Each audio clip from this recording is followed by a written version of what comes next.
It is so easy that when we are not focused on him to get lost in the quarrels, to get lost in the arguments, to get lost in our own expectations. And this is where we begin to get very frustrated with God, when we try to bend God towards our agendas and our ways and what we think should happen and what others should say. Welcome to Storytime with Sirece. Preview.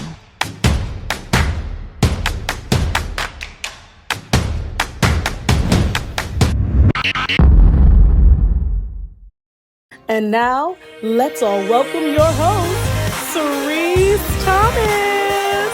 Hey guys, hello. Welcome in. I am so excited to have you guys back. It is Saturday, which means it is another story time with Sirece. And I won't be before you long. I am here back with another message right on time, especially for this season that we are in. Listen, I want to make it plain and clear.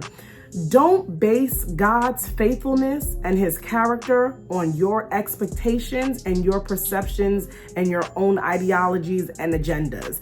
We have to remember that God remains the same. He does not change based on the circumstances around us. He has been the same, he is the same, and he will forever be the same. And this is why he is a constant help and a present help. When we begin to feel lost and feel that discourse within us, and we begin to see that division within our household, within our community, within our nation.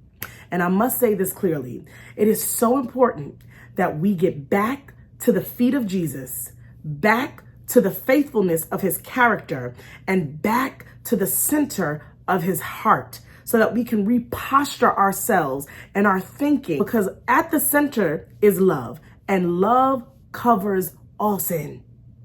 Okay, and many times we get lost and we begin to focus in areas and places and sides, and this is what this should be and this is what that should be, and we are missing it, and we are taking our focus off of Jesus and his heart and his character. If you are feeling like you are wrestling in your heart and in your mind in these times, because the enemy, he is most successful not when he just has black against white and culture against culture. It's when he begins to have Christian against Christian. Oh, if he can bring division within the Christian community over all things, then he is succeeding. But God has the final say. And that's what I just wanted to come on here to say, is to encourage us to get back at the feet of Jesus and to get back at the faithfulness of his character and the center of his heart. Okay, it is so easy that when we are not focused on him to get lost in the quarrels, to get lost in the arguments, to get lost in our own expectations. And this is where we begin to get very frustrated with God, when we try to bend God towards our agendas and our ways and what we think should happen and what others should say. And there are 4 ways to get out of that cycle of confusion and division and discourse. Obviously, number 1, study his words, not the words of others. When you are confused and you are unsure and you are disappointed, go back to God's word first, okay? Because those are the words that you want to hear first. The song says, I don't care about the he said, she said. All I want to hear is your voice. If that's true, then before you bring it to someone else, before you want to bring words anywhere else and begin to dissect something, go back to the word of Jesus, because it says, in all you get understanding. If you're really open to hearing God's voice, he will give you the words to say or not say. And this is where submitting to Jesus, many of us are forgetting it. We are ready to roar. We are ready to fight.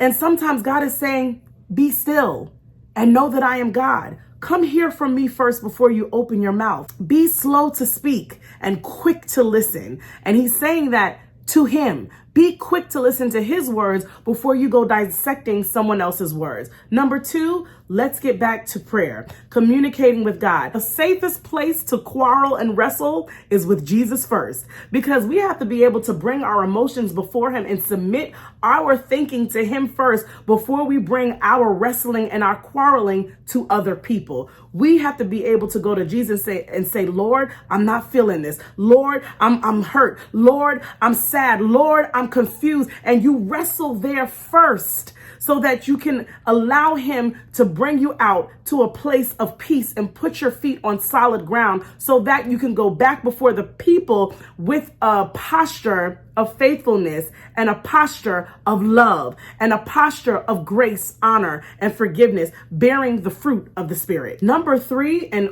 I can't shout this enough to the rooftops.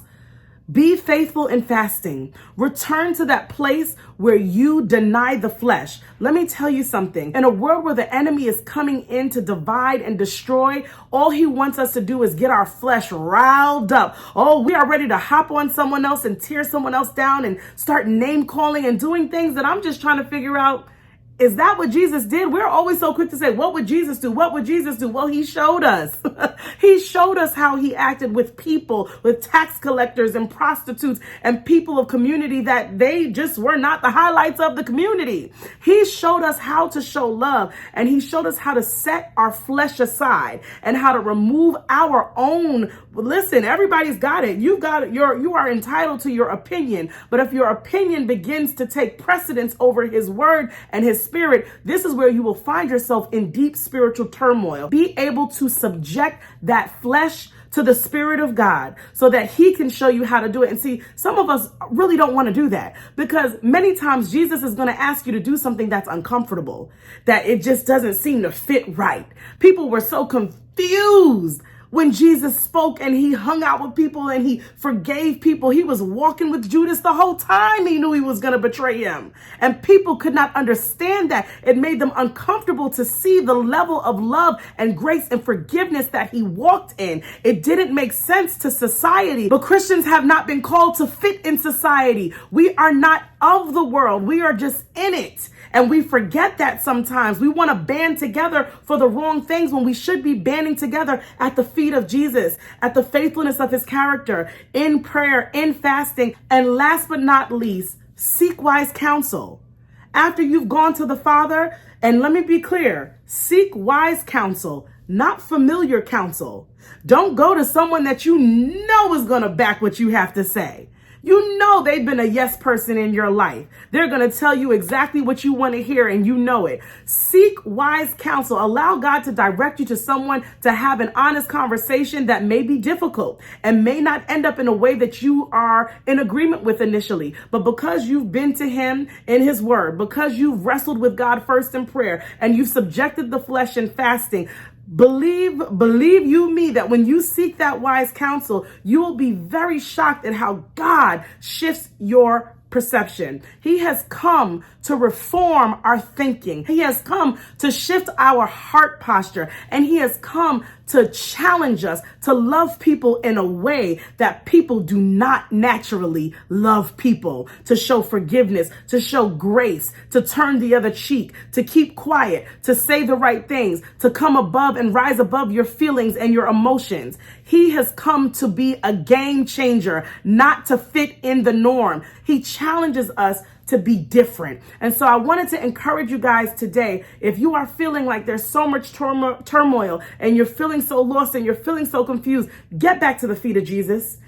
Pause, and get back to the feet of Jesus, because there you will get back to the faithfulness of his character, and you will get back to the center of his heart where there is love. And there you will be reminded that God is the same God he was 2,000 years ago. He's the same God 200 years ago, same God 10 years ago, and he's the same God today, and he will be the same God. He does not change based on circumstance. His character and his grace and his love does not change based on our agenda and our expectations. He's not going to shift the truth, and he's not going to shift his approach and the way that he shows love based on us, because our ways are not his ways and our thinking is not as high as his thinking. And so we have to be reminded of that. Instead of living in this place where we just want to quarrel and we just want to talk to other people that are going to get on our side, choose to be different. Dare to be different like Jesus.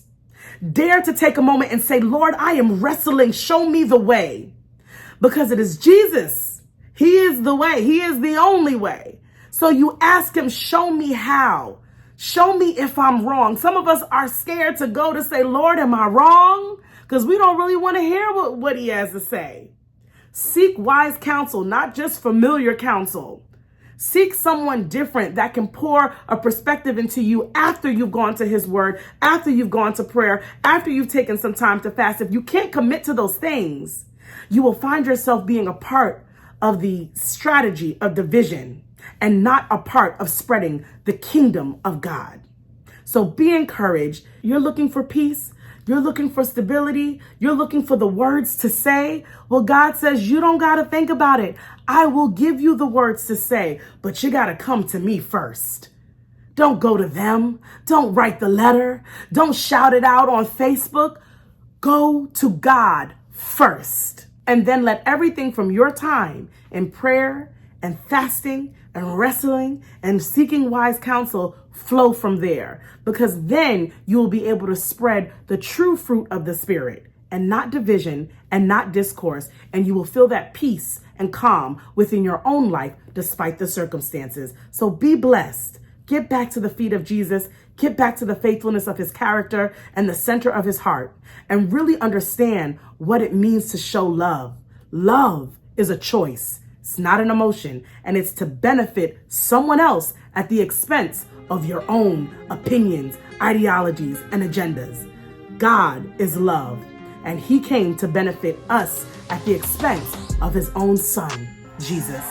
Be encouraged. I'll see you back next Saturday with another Story Time with Sirece. I love you all so much.